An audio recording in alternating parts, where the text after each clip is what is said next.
Leitura em voz alta. A Igreja dos Apóstolos e dos Mártires. A palavra semeada fora de Jerusalém. A expansão do cristianismo começou logo após a sua fundação e nunca mais parou. Este é um dos traços mais surpreendentes de toda a sua história. A Igreja não é uma entidade petrificada, definida e delineada e delimitada, aliás, de uma vez para sempre. É uma força viva que progride, uma realidade humana que se desenvolve na sociedade segundo uma lei que chamaríamos orgânica, tal o modo como sabe adaptar-se às circunstâncias, utilizar para os seus fins as condições de lugar e tempo, tornar-se prudente na sua audácia e lentamente persuasiva, mesmo nas rupturas que provoca, sem nunca perder de vista o seu fim único, o estabelecimento do reino de Deus. A primeira expansão teve lugar no apertado marco de Jerusalém, mas, pela própria força das coisas, em breve ultrapassou esses limites e estendeu-se por toda a Palestina e suas imediações. Habituados como estamos aos meios modernos de comunicação, não nos é fácil imaginar a importância que os deslocamentos assumiam entre os povos da antiguidade, privados de automóveis e de estradas de ferro. Só quem já viveu no Oriente ou em países árabes conhece a espantosa mobilidade desses povos que parecem desprezar completamente as fadigas de viagem e os nossos hábitos caseiros.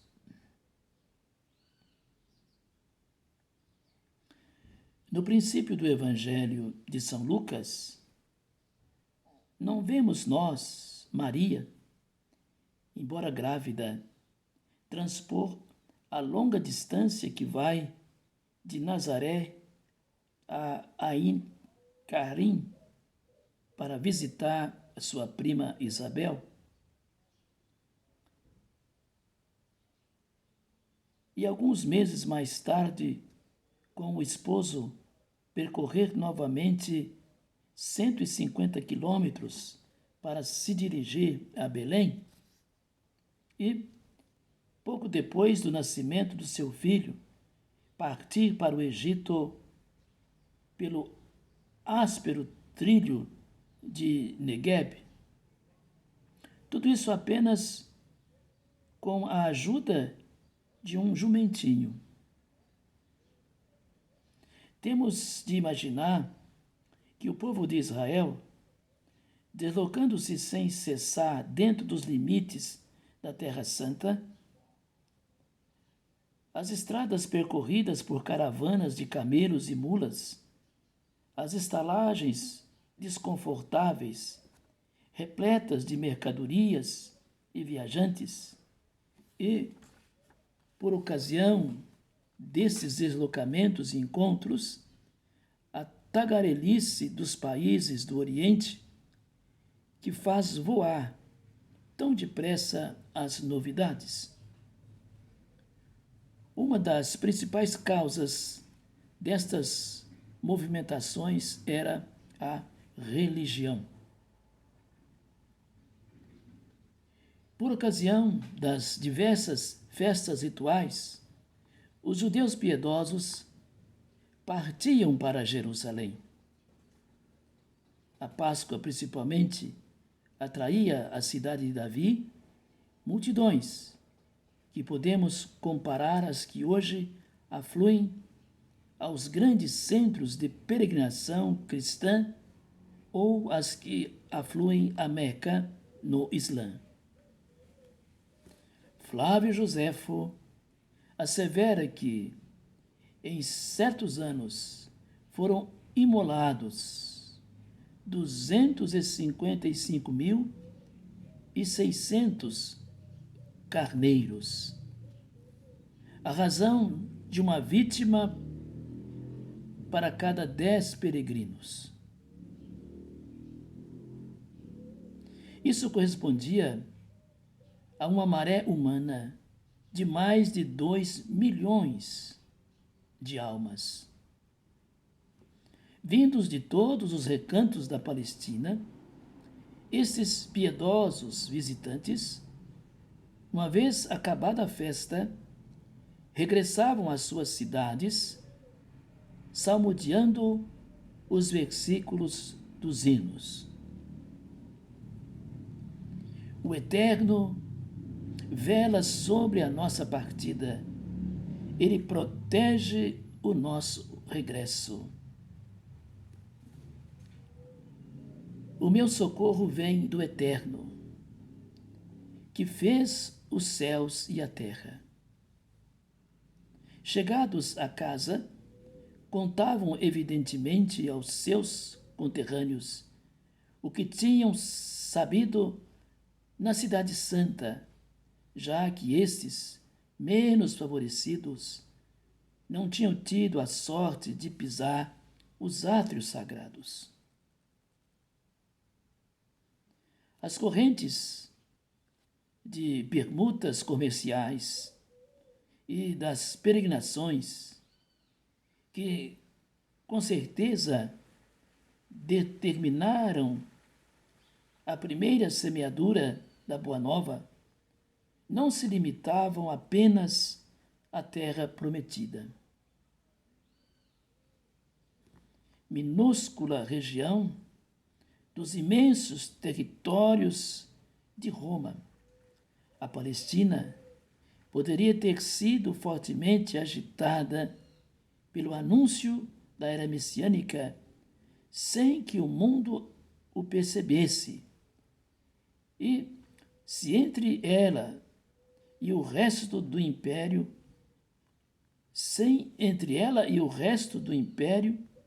não existisse um laço geográfico extremamente importante, a dispersão judaica ou, em grego, a diáspora.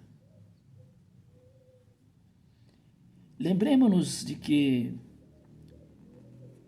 muitos tempos antes, grupos de israelitas tinham sido levados a instalar-se em países estrangeiros. Já antes do exílio, uma colônia hebraica residia em Damasco e ali se dedicava ao comércio. No século no sexto século, as sucessivas deportações de pessoas da Samaria para a Síria e dos vencidos de Judá para a Babilônia tinham deixado colônias vivas às margens do Eufrates e do Tigre, e até nos planaltos iranianos, como o provam as narrativas de Tobias e de Esther. Muitas outras causas tinham contribuído a seguir para esta disseminação. Alexandre atraíra judeus para a sua nova capital. Alexandria, e estabelecera o núcleo desta gente na Mesopotâmia, mediante a concessão de terras. Por sua vez, os seleucidas, apesar de se terem entregado a uma intensa perseguição na Palestina, tinham encorajado a fixação de judeus na Anatólia. E Roma, depois de ter capturado tropas palestinas sob as ordens do Antíoco Epifânio, instalaram-se na Itália. Todas as agitações da história tinham, pois, favorecido a diáspora. Nos primeiros tempos da nossa era, havia comunidade judaica em todas as províncias do Império. E a dispersão havia de continuar durante pelo menos mais 100 anos. Já o livro dos oráculos sibilinos punha estas palavras na boca de Israel: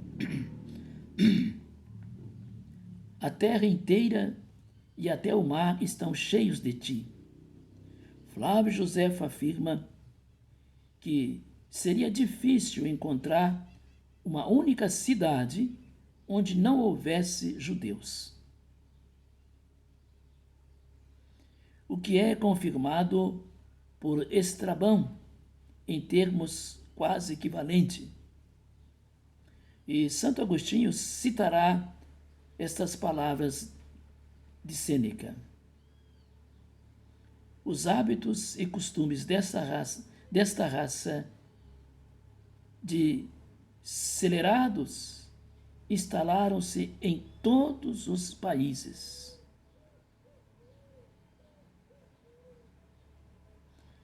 Com efeito, vamos encontrar os seus vestígios tanto na Babilônia como na Ilha Santa da Grécia. Delos, onde construíram uma sinagoga, bem como em Sardes e na Gália Romana. Eram tão numerosos em Alexandria que 2 dos 5 bairros da cidade eram considerados domínio seu. Na África do Norte, judaizaram tribos berberes e chegou-se até a afirmar que, alcançando o Níger através dos desertos do Saara, teriam levado até lá os germes dessa civilização tão curiosa que os peules ou fulás haviam de implantar no reino de Gana.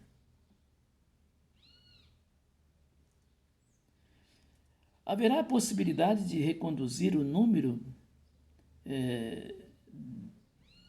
esta diáspora? Haverá a possibilidade de reduzir a números, esta diáspora?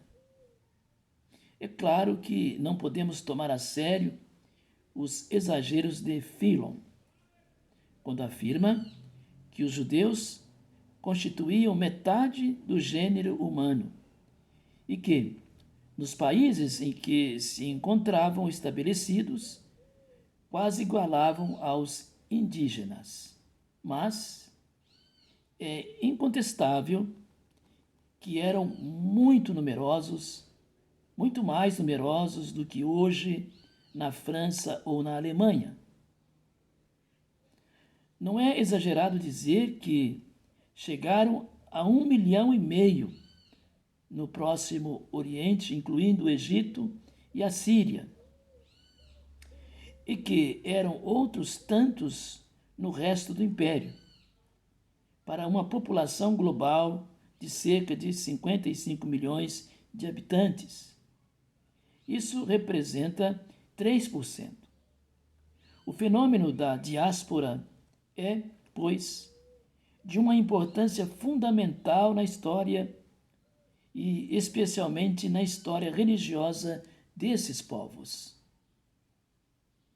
Efetivamente, embora assim dispersos entre os povos, os judeus da diáspora não se misturavam com eles. Na aparência, estavam perfeitamente inseridos na vida do país em que se encontravam. Falavam a sua língua e aceitavam em parte os seus costumes.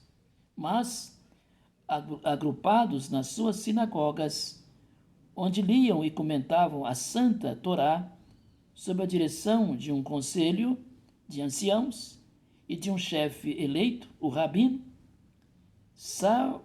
salvaguardavam ciosamente a sua independência espiritual. Não constituíam uma massa amorfa e sem laços orgânicos, como acontece hoje, por exemplo, com os italianos ou poloneses dos Estados Unidos. Continuavam a ser um ramo de povo eleito, separado do velho tronco pela história, mas conservando-se fiel a esse tronco e sorvendo-lhe incessantemente a seiva vivificadora. Entre as comunidades judaicas dispersas e a Palestina, as relações eram constantes. Jerusalém continuava a ser, no sentir de todos, a cidade santa, a capital espiritual, onde batia o coração da nação judaica. Para lá se voltavam pela prece ou para lá sonhavam regressar um dia. Por todos os imigrados da diáspora, o Sinédrio, aliás, para todos os imigrados da diáspora, o Sinédrio era ainda a autoridade suprema para a qual se apelava das decisões dos tribunais das sinagogas. A partir dos 20 anos, todo judeu, estivesse onde estivesse, devia pagar anualmente uma dracma como imposto sagrado para o templo. Por outro lado, em todas as cidades do mundo em que viviam judeus, havia caixas onde se recolhiam esmolas, por vezes consideráveis, cujo produto era levado solenemente à Cidade Santa. O próprio César Augusto, por uma série de decretos, tinha garantido a liberdade dessa transferência de dinheiro.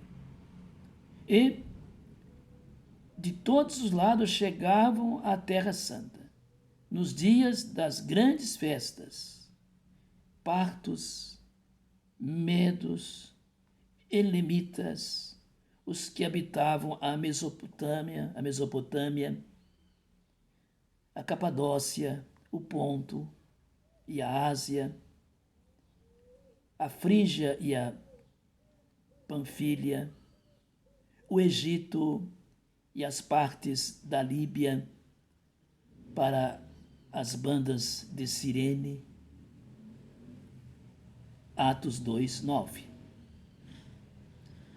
Chegavam em batéis superlotados pelos portos de Jope e Cesareia, beijando piedosamente o solo ao desembarcarem.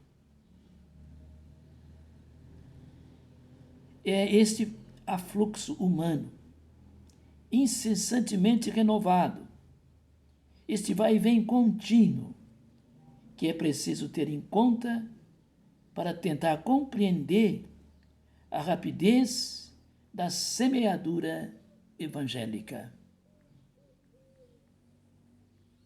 Amanhã, as colônias da diáspora hão de acolher os fiéis de Cristo perseguidos em Jerusalém, ou os missionários em visita. Mas, logo que Jesus morreu, a notícia de seu destino foi levada pelos peregrinos através do mundo. Alguns em Jerusalém afirmam que chegou o Messias. E isto repetia-se tanto no bairro judeu de Faro, como nas ruas estreitas do Trastevere. O Espírito de Deus tinha soprado a semente. Aliás, o Espírito de Deus tinha soprado e semeado o grão.